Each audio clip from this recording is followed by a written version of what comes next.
नमस्कार दोस्तों, मैं पूनम निराली आप लोगों के बीच में बहुत अच्छा लोकगीत लेके आऊँ। कमेंट में जो बताना गाना कैसा लगा आप लोगों को।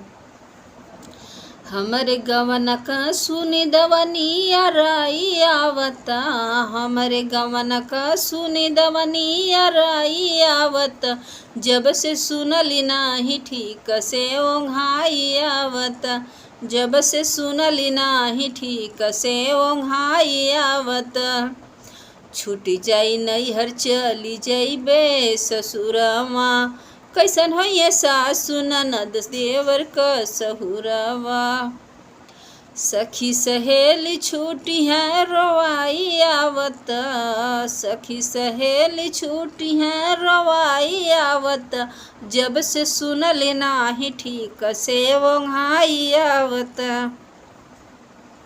बड़ी डर लागत पियवा के सोच के, ले ली है जानकारी कुछ गूगल से खोज के।